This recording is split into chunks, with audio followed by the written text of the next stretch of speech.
Welcome back to my new videos. ഇന്ന് Singapore day 4 ആണ്. So ഇന്ന് ആക്ച്വലി ഞങ്ങൾ ജസ്റ്റ് ഉച്ചയായി. സോ ബ്രേക്ക്ഫാസ്റ്റ് ഒക്കെ കഴിച്ച് കഴിഞ്ഞ് കുറച്ച് നേരമൊക്കെ റെസ്റ്റ് ചെയ്ത് പൂളിലൊക്കെ പോയി. അത് കഴിഞ്ഞിട്ട് ഇപ്പോൾ നമ്മൾ ലഞ്ചിന് ഇറങ്ങാൻ പോവാണ്. നമ്മൾ ജസ്റ്റ് ഇവിടുത്തെ ഹോക്കർ സെൻറ്റേഴ്സൊക്കെ ഒന്ന് എക്സ്പ്ലോർ ചെയ്യാനാണ്. ഇവിടെ ഹോക്കർ സെൻറ്റേഴ്സിന് ഫേമസായ ലോ പാസ എന്ന് പറഞ്ഞൊരു സ്ഥലമുണ്ട്. അവിടെ നല്ല ഇവിടുത്തെ ടൈപ്പ് ഫുഡും വേറെ ടൈപ്പ് ഫുഡും കിട്ടും. ഹോക്കർ സെൻറ്റേഴ്സ് പറഞ്ഞാൽ കുഞ്ഞു കുഞ്ഞു കടകളായിരിക്കും, പക്ഷെ നല്ല മോർ ടേസ്റ്റി ആൻഡ് ചീപ്പറായിട്ട് നമുക്ക് അവിടെ ഫുഡ് കിട്ടും. സോ ഇത് ആക്ച്വലി നമ്മൾ സെക്കൻഡ് ലാസ്റ്റ് ഡേ ആണ്. സോ ഇനി നമുക്ക് അവിടേക്ക് പോവാം. സോ നമ്മൾ ആക്ച്വലി മെട്രോ എടുത്തിട്ടാണ് ഈ ലോ പാസയുടെ അവിടേക്ക് ലഞ്ച് കഴിക്കാൻ പോകുന്നത്. നിങ്ങൾക്ക് ആക്ച്വലി ഡിസ്റ്റൻസ് അനുസരിച്ച് വേണമെങ്കിൽ ക്യാബ് എടുത്ത് പോകാം. ബട്ട് നമ്മൾ എന്തായാലും ഈസിലിയും കാർഡൊക്കെ എടുത്തു. പിന്നെ മെട്രോയിലാണ് മെയിനായിട്ട് ട്രാവൽ. സോ അതുകൊണ്ട് നമ്മൾ ടെലോക്ക് എന്ന് പറഞ്ഞ സ്റ്റേഷനിലേക്ക് മെട്രോ പിടിച്ചു. പിന്നെ അവിടെ നിന്ന് റോഡ് ക്രോസ് ചെയ്തിട്ടാണ് നമ്മൾ ഈ ലോ പാസയുടെ അവിടേക്ക് എത്തുന്നത്. പിന്നെ ആസ് യൂഷ്വൽ ഇവിടുത്തെ ആ ബട്ടൺ പ്രസ് ചെയ്യുക, അപ്പോഴേക്കും ഗ്രീൻ മാൻ വരുന്ന വെയിറ്റ് ചെയ്യുക, അതിനുശേഷം റോഡ് ക്രോസ് ചെയ്യുക. സോ അങ്ങനെ റോഡ് ക്രോസ് ചെയ്തതിന് ശേഷം നമ്മൾ ലോ പാസയുടെ അവിടെ എത്തി. ഇത് ആക്ച്വലി 130 years ആയിട്ടുണ്ടെന്നാണ് അവിടെ എഴുതി വെച്ചേണേ. എനിവേസ് ഇതൊരു വലിയ ഫേമസ് ആയിട്ടുള്ളൊരു ഹോക്കർ സെൻറ്ററാണ്. ഇതൊരു ഫുഡ് കോർട്ട് പോലെ നമുക്ക് ഇരുന്ന് കഴിക്കാവുന്നതാണ്. ആക്ച്വലി ഇങ്ങനെ കുറേ കടകളുണ്ട്. അവിടുന്ന് ഫുഡ് മേടിച്ച് നമുക്ക് ഇരുന്ന് കഴിക്കാം. ഇവിടെ വെച്ചാണ് ഞാൻ ഈ ബോബ ടീ ടേസ്റ്റ് ചെയ്തത്. നാട്ടിലുള്ള ബോബ ടീ ഒക്കെ ഓൾമോസ്റ്റ് ഇങ്ങനെ ജസ്റ്റ് മിൽക്ക് ഷേക്കിൽ ബോബ പോൾ സെറ്റ് പോലെയാണ്. ബട്ട് ഇവിടെ ആക്ച്വലി ആ ടീയിൽ ബോബ ഇട്ടു. എനിക്ക് അത്ര ഇഷ്ടമായില്ല. ലോപ്പാസാറ്റിനൊക്കെ ഇറങ്ങി നമ്മൾ മെട്രോ എടുത്ത് നമ്മളിപ്പോൾ ഫോർട്ട് കാനിങ് പാർക്കിൽ എത്തിയേക്കുവാണ്. ഇത് ആക്ച്വലി വളരെ വലിയ ടൂറിസ്റ്റ് സ്ഥലമൊന്നുമല്ല, പക്ഷെ കാണാൻ അത്യാവശ്യം കൊള്ളുന്ന ഒരു കുഞ്ഞൊരു പാർക്ക് പോലെ. കുറച്ച് ചാനലൊക്കെ കിട്ടും, പക്ഷെ എന്നാലും കുറച്ച് തിരക്കൊക്കെ ഉണ്ട്.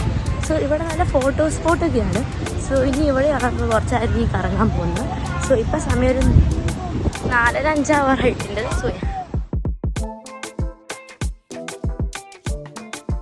സോ കയറിയപ്പോൾ പിന്നെ പ്ലേ ഏരിയ ആയിരുന്നു. അപ്പോൾ ഞാൻ ജോസുമായിട്ട് ഈ സ്വിമ്മിൽ കുറച്ച് നേരം കളിച്ചു.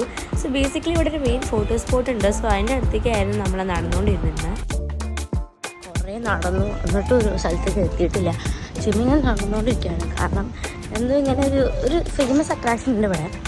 ഇങ്ങനൊരു ഓട്ടൊക്കെ ആയിട്ടൊരു സാധനം, അത് കാണാൻ നല്ലതാണ്, പക്ഷെ അവിടെ ഇതുവരെ എത്തിയിട്ടില്ല. സോ അത് എത്താൻ വേണ്ടിയിട്ടാണ് നമ്മൾ നടന്നുകൊണ്ടിരിക്കുന്നത്. ലോ പാസയുടെ അവിടെ നിന്ന് ആക്ച്വലി കുറച്ചുണ്ടായിരുന്നു ഇവിടെ നടക്കാൻ. ഇത് ബേസിക്കലി ഒരു ഹില്ല് പോലെയായിരുന്നു. സോ അത് നമ്മൾ ജസ്റ്റ് കയറി.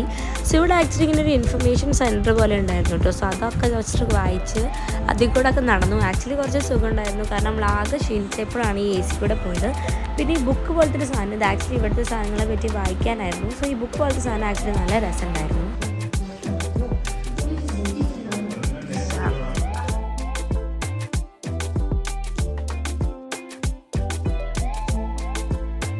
സോ ഇതിൻ്റെ മുകളിൽ ആക്ച്വലി കുഞ്ഞ് റെസ്റ്റോറൻറ്റ് ഉണ്ടായിരുന്നു. അവിടെ നമ്മൾ കുറച്ച് ലെമൺ ജ്യൂസും കാര്യങ്ങളൊക്കെ കുടിച്ചതിന് ശേഷം നമ്മളിവിടെ ഇങ്ങനെ ഒരു സ്ഥലത്ത് എത്തി. ഇവിടെ ആക്ച്വലി ഒരു ഹിസ്റ്റോറിക് ഒരു വോള് പോലെ എന്തൊരു സാധനമൊക്കെ ഉണ്ടായിരുന്നു.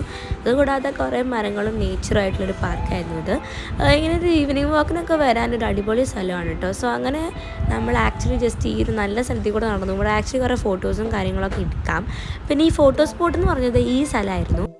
ഫോർട്ട് കാനിങ് പാർക്കിൽ നിന്നൊക്കെ ഇറങ്ങി ഒരു 7-7:30 ആവാറായി. എന്നിട്ട് ഇവിടെ അങ്ങനെ ഇരുട്ട് പിടിച്ചിട്ടൊന്നുമില്ല, കാരണം ഇവിടെ സൺസെറ്റും സൺറൈസും ലേറ്റാണ്. സോ ഇപ്പോൾ നമ്മളിവിടെ നമ്മുടെ മെട്രോ സ്റ്റേഷനിലേക്ക് വരികയാണ്. നമ്മളിപ്പോൾ തേച്ചെങ്കിൽ നമ്മുടെ ചൈന ടൗൺ ഏരിയയിലേക്ക് പോകാൻ.